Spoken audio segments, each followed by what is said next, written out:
Yes, guys, you're welcome back to Smokey's football channel. I hope you guys are doing good. Yeah, I guess as Chelsea fans, we're not doing too badly, although it was a hard fought victory, but we'll take the 3 points. At least on the weekend where Liverpool were beaten at home at Anfield, we'll take the 3 points.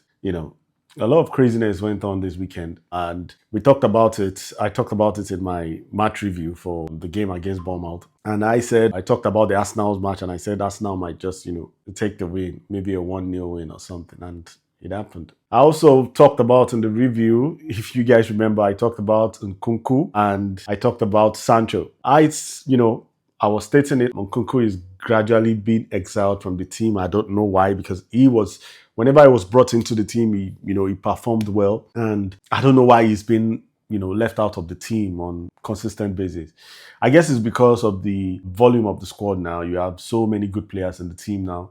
And I think the manager owes the responsibility to the players that he needs to give them time. And that's why he's having issues, playing the players that have been delivering over time. Because Nkunku, every time Nkunku comes on the field, he delivers. Either he's scoring a goal, he's doing... If you remember, the dribble, was it in the preseason? There was a certain match, he dribbled past about 4 players and he scored. He's been performing, and I don't know why he's been unfairly left out. You could even see it in the post-match interview when he was being talked to. He and Sancho were being interviewed, and they were asking him questions. You could see from the expression on his face, he wasn't too happy. Yes, he performed well today, but he wasn't too happy.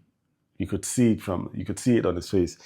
And that's because he's been left out of the team on several occasions, and I'm sure he won't be happy because he's actually performing. And I think it's about time Enzo Maresca should pay him dividends for his performances on the field, because the usual people we've been playing are not performing to taste. They are not. Even Caicedo is, finding it difficult nowadays because the partnership hasn't been bright. I don't know. We lack that engine room. We missed...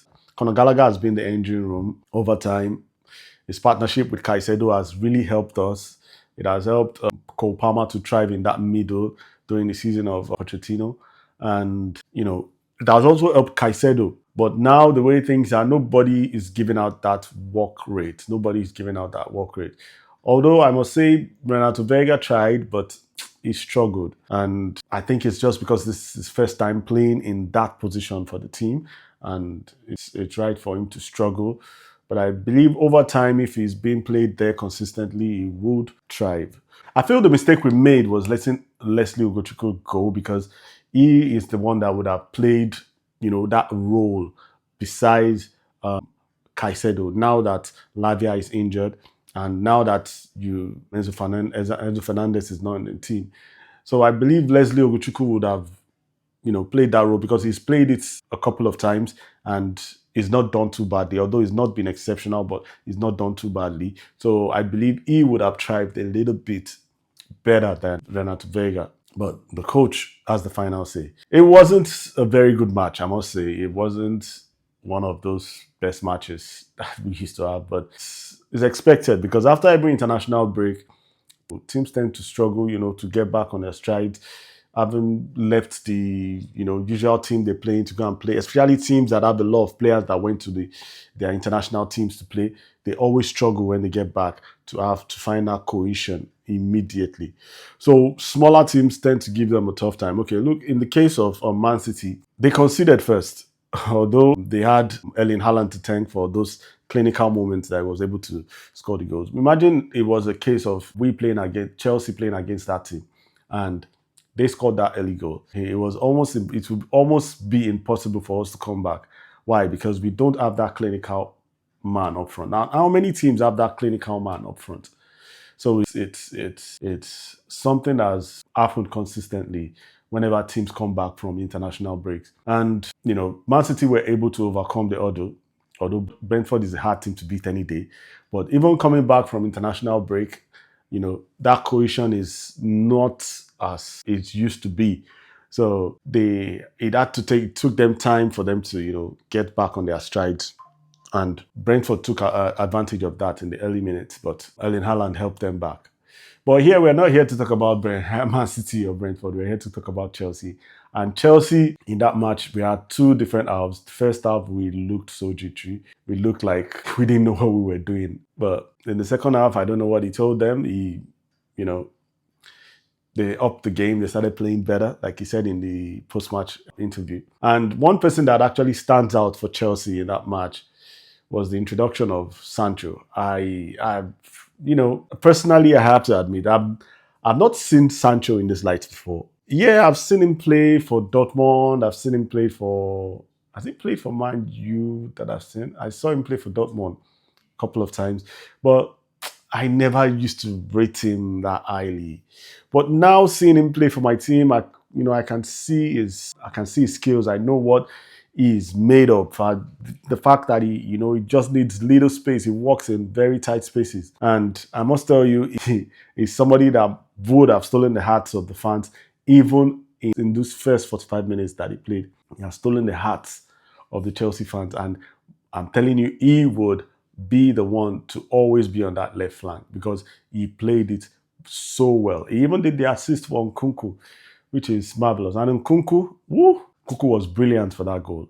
I mean, the goal was out of nothing because he was crowded by three defenders and he made his way through and still scored. Jackson could never have done that. McGill could never have done that.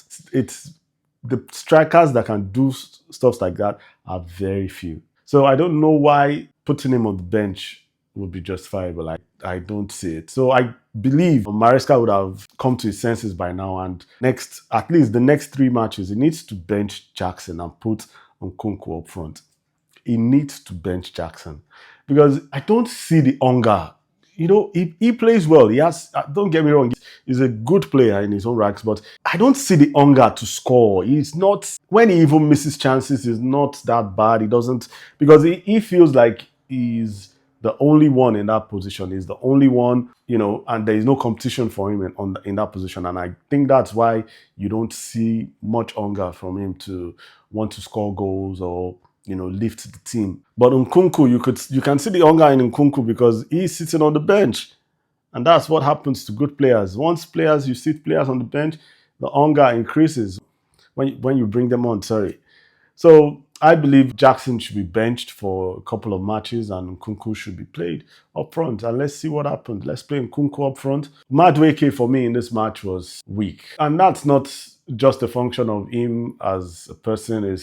The match in itself was tough. It was a very tough match, as expected. Like I said, when the teams go on international breaks, lower teams tend to, exert more, and they always exert more energy. They seem fitter than, the top teams, and they always take advantage of that slight lack of cohesion because they just came back from their international teams.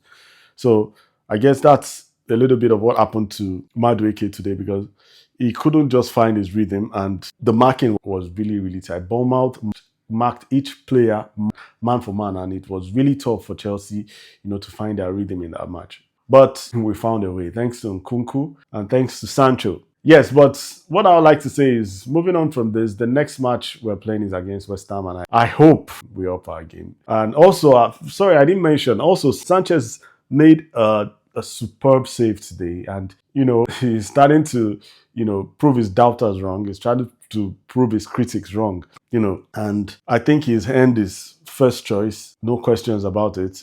He's earned his first choice, and I know with time he'll keep growing.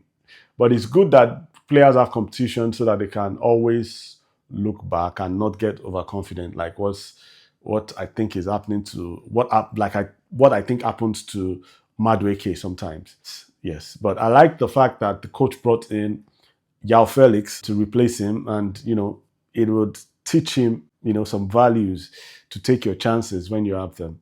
And also I like the fact that the coach brought in Nkunku to replace Jackson in that match. But he needs to do that more often. He needs to, instead of just always having a starting spot in the team, he needs to maybe start Nkunku for this match or maybe start Joao Felix for this match and, let the players fight for their spot. Yes, so there you have it. I feel the match was well contested, but we need to improve. The team needs to improve. We need more cohesion, especially at the back Fofana. Another thing about Fofana is, after reading the news about him, that he said he had a conversation with Marseille, he considered a move to Marseille, and now he puts up this performance. Is it a coincidence? I don't think it's a coincidence. The minds of some of the players in that squad are not settled. And that's also as a result of their civil war that is going on. But that's the way it is. We just hope that Enzo Maresca will be able to, gather these boys to perform each game they step out on the pitch. So that's my review for the match against Bournemouth. Let me know what you feel in the comment section about all the things I've said. If you're new here, do endeavor to subscribe. Click on the bell notification button to get notified anytime I drop a new video. Give us a thumbs up and leave comments in the comment section. Till next time, peace.